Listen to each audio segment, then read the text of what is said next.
Do not ignore passage indexing with Dixon Jones, CEO of InLinks and Majestic brand ambassador.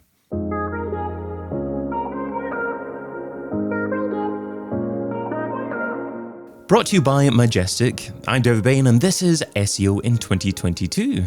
Dixon, what is your number one SEO tip for 2022?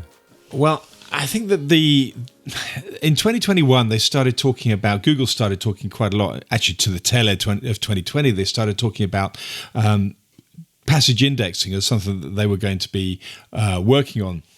And they've not really been very specific about exactly what passage index is going to be. So I looked up, and checked out the sort of what people are talking about passage indexing before coming on today. And really, Google is not doing a good job of talking about passage indexing, even though all of the sort of headline SEO places are saying passage indexing is coming, it's here, we don't know, But the concept of passage indexing is I think inevitable. And I was surprised that Google hadn't brought it sort of to the fore much earlier.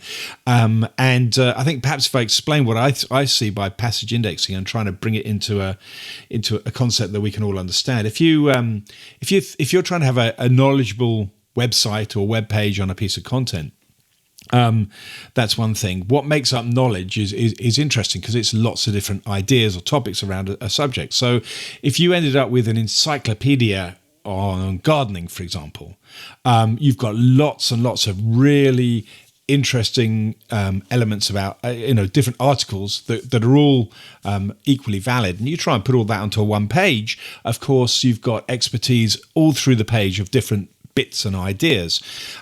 So I think passage indexing is the understanding from Google that, a good page of content is probably talking about many different ideas and topics in the same corpus of content. And so trying to understand those bits separately probably makes more sense. And going back to going back 20 years and looking about information retrieval algorithms and things, almost early stages of the internet, there was quite a lot of stuff that I remember looking up when I was doing all my presentations over the years to suggest that the idea of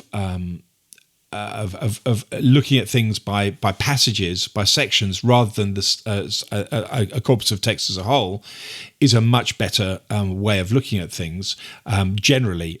So you could sit there, and a good example of why looking at the whole thing is bad is if you try to find out what eBay was about, for example. eBay is about so many different products and so many different ideas because every single page is a different idea.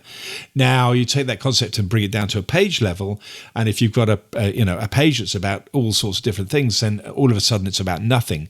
Whereas a sentence or a block of text may absolutely answer a question for a user that they're looking for. So it's a way of looking at a needle in a haystack, and I think that.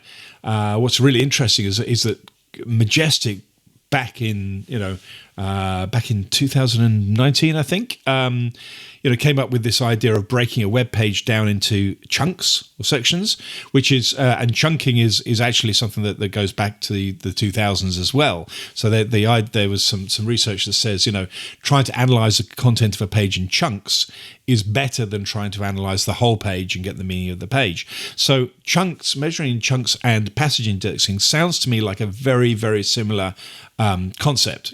Passage index probably describes it better than chunking, but Majestic divides a web page into 40, I think, different sections and looks at the links in context within those sections. So I think that's kind of interesting and useful. And it's great that Majestic does that. I don't think anything else does that we can use as SEO tools.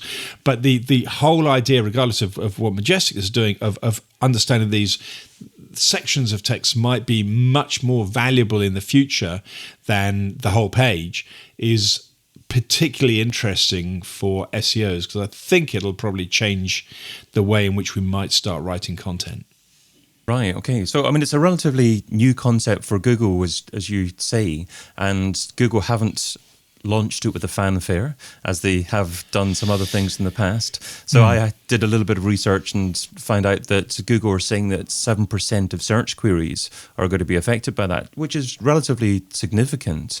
So is there any particular type of business that is likely to be able to take more advantage of passage indexing? I think it may be very useful for products that have a high spec kind of lots of specs. So you might be wanting, a screw with a width of a certain amount, so it can fit into your, so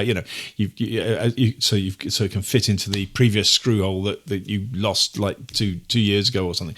So you might have a very detailed need for a product that is so specific that you're probably the only person in the world that's going to need that next week. And if somebody has then filled out their product specs for thousands and thousands of different types of screw or bolt or whatever, then Google can pick that up and understand that this particular product is going to fit this particular user's needs. So it can get very, very specific. Because I think what they're trying to do with passage indexing, or what they say they're trying to do, is really fix a very, very unique user requirement that's unlikely to be needed again. The problem, of course, for that is that you spend all your time doing SEO for one person that may or may never come along, and Google's trying to tie SEOs up in knots forever and a day.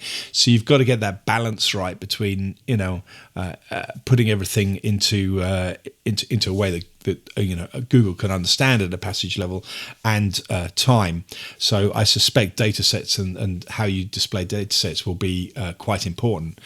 I think the downside for us is that people that have written things in bullet points may not may have a bit of a disadvantage. So if you've just been writing, how to tend to your garden, and you've got bullet point, bullet point, bullet point, bullet point instead of a passage or a paragraph, I suspect that might be a disadvantage. It used to be a quick way of covering all the points. I remember at school when I was doing exams, I was always told if I haven't got time and I'm running out of time at the end of an exam, then just write the bullet points down and I've covered the bases and I'll probably get a pass out of it. I think that that's not going to do well in a meritocracy-based kind of system that Google has of wanting to return the best content. So I think, at a guess, and this is conjecture, this is the problem, the bullet points may not do as well as they used to do. You would assume, of course, that long-form content now is broken up into sort of more meaningful subsections as well. So Google is trying to understand a little section of that web page. So it might be that long-form content starts to lose some of its influence on SERPs, but that's again difficult to say how it'll pan out. So talking about bullet points, a lot of SEOs, just about every SEO, I'm sure, will be aware of featured snippets, and bullet points often appeared in featured snippets. So what's the main difference between featured snippets and passage indexing? Well, I think it's the stage at which Google's analysing the information. So featured snippets are really done at the reveal stage for Google. So when you've typed something into a search engine, it's already indexed absolutely everything. It knows what's where. It knows what's an FAQ, what's an event, and who's a person, etc. So it can then use featured snippets to better display its organized content. So it's already organized and understood and indexed all the content. Passage indexing is at a much earlier stage of how is it going to store that information in the first place. So it's about how it reads your page and then where it puts it into Google's, into the Borg, into that huge sort of machine of databases and structured data. And I think that you could think of passage indexing as being, passages of rich snippets. So I would be, I would expect rich snippets to start showing passages of text better than they did before, if they aren't already. So I would suspect that a passage could easily be shown as a rich snippet. But the fact that it's indexed in a different way means that they will have, this magic sentence or couple of sentences that hopefully is going to answer a very specific user's requirement. And then when it comes out in a rich snippet, it's almost the answer that you could give if Google could give if they were on Google Android or OK Google, and you say to OK. I reckon this is going to be voice search kind of driven really. So you're going to say OK Google, where can I find a bolt with a flange of 2.3 centimeters and a length of 4 centimeters, and it'll find a passage that has that exact bolt somewhere, and it will read it back to you. So I think the indexing of it is really where the word is. So passage indexing, it's how they're going to index segments of text, and of course bullet points will cover a lot of different ideas in a very short period of time, so they don't make a very good passage index. A good passage index is I would imagine a well-formed couple of sentences that very much explain and answer a super specific query. And if you're watching or listening this, let us know if your Google Home Assistant went off when Google was asked to do something by Dixon there. Dixon, one scary situation for SEOs is the thought of appearing in a SERP result but not getting a click-through to a web page. Is passage indexing and perhaps more content appearing in the SERP likely to result in that and more people staying on the SERP and not even visiting web pages? Yes. And I think you have to make sure that your business can cope with that as being a positive, not a negative. So if you are the person selling the 2.3 centimeter flange screw, then you're not going to have a problem. But if you are the airline that flies from the Balearic Islands to Alaska, then you're not going to have a problem, regardless of where the information lies. The problem lies if you're trying to monetize the information. That is a challenge. Google wants to be the world dominant in the concept of monetizing information itself, and so if you're trying to monetize information, then you have a challenge that you're a competitor to Google. So you need to try and put your stuff behind a walled garden. In other words, try and make people pay for that information, which is the challenge, because of course Google wants to show it to you and charge somebody else to advertise for a 2.3 centimeter flange, and so. So yeah, you've got to build your business to be able to cope with that. Is the short answer, because if it's a OK Google result or whether it's a search engine result, particularly if it's an OK Google result, no one's going to click on it anyway because no one's got their hands on a mouse at that particular time. And I think moving forward, Google are certainly aware, and we're all aware, that we're starting to search in different ways. We're no longer looking at the homepage of Google for our search. We're starting to use voice. Eventually we're going to be using all manner of devices that are, perhaps don't have any keyboard whatsoever and no mouse whatsoever. And I think we have to make sure our businesses are able to cope with that. So if an SEO wants to really start to take advantage of passage indexing, what are a few steps that they need to do to restructure, reorganize, rewrite some of the existing content on their website to try and take advantage of it? Okay. I would imagine, and again, this is, it's stuff for the future, so I can only put out my best, 20 years of experience here. But I would imagine that writing in paragraphs rather than bullet points is probably helpful, but the paragraphs don't have to be hugely long. What may well help is on-page indexes, so sort of links within the page to the different sections. So you could have at the top of the page all the things you're about to talk about with little hyperlinks to those so bookmarks, I suppose they're called, to those sections. That would certainly help Google identify which sections are about which idea or concept. So you could use the bullet points maybe at the top as a kind of